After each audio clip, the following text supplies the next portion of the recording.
Okay, hey guys, I'm Sean, and so unions should not be any exempt to join any required union to be employed. So my first point, unions offer better wages and benefits. So an increase in wage. So according to the U.S. Bureau of Labor Statistics, they quote, among full-time wage and salary workers, union members had median usual weekly earnings of $1,000, while those at non-union members had a median weekly earnings of $802. So statistics made by the government they stated that union workers make more than a non-union worker on average. And then another example to back this up by Jeffrey Dorfman was that union contracts, which include automatic pay increases tied to changes in the minimum wage. Thus, many workers who earn more than $15 an hour will still get a raise thanks to these laws. But for a California teacher, their contracts that tie starting pay to twice the minimum wage. So workers or California teachers will get their pay doubled because of another law. So just because they're in a union, their union contracts help support them from another law. And my second point is benefits. So there's a lot of benefits that unions offer compared to non-unions. And here are some hard statistics by the AFL-CIO. 79% of people in unions get job-provided health insurance compared to 49% in a union that do. So that's a 30% gap, and that 30% of people that aren't getting it, it's like a big thing. And then also 76% in unions get pension plans, while 16% in non-unions get pension plans. And then sick pay would be 82% in a union, and then 62% in a union would get it. So overall, I gave you 3 statistics, and anyone that was in a union was usually benefiting from those benefits.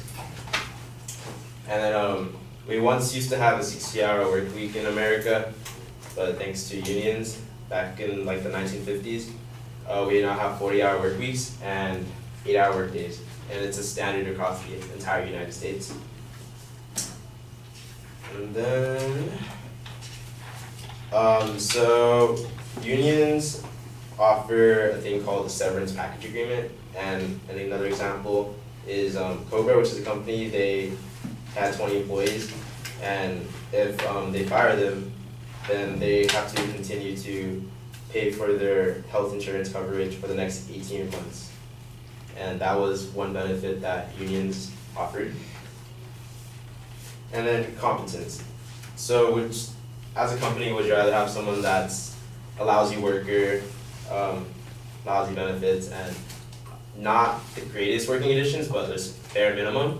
Or would you rather have a worker who's highly trained, highly skilled, in a good working environment, makes you have fun in the environment, and also decently paid or paid really well? So those are things that people need to factor in when joining a union, that there's a different working environment and there's different people. And then my third point would be union labor laws and the programs to protect workers' safety and security.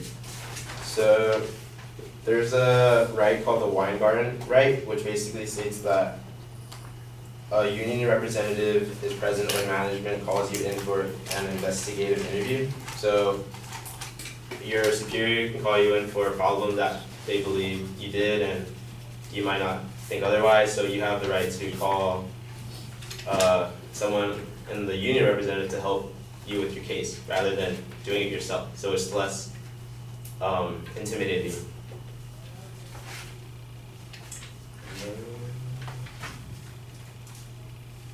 Monica Boris, Assistant Professor of Labor and Employment Relations of the University of Illinois, she stated that if I know I can't easily be fired, I can speak up more freely. So having a better voice in the workforce and in your working environment gives you more to say, more to think, and more to contribute within your workers and your workforce. And then job security is one thing that a lot of people factor into when they find a job, and like as you grow up. And being part of a union, it helps you not get laid off as much because there is a contract that unions can't just be fired at will compared to non-union workers where they can get hired or fired at any time, any point, any time of the day. As for workers in the union, they can only be terminated for a thing called just cause. So you have to be in misconduct or something serious enough to get you fired.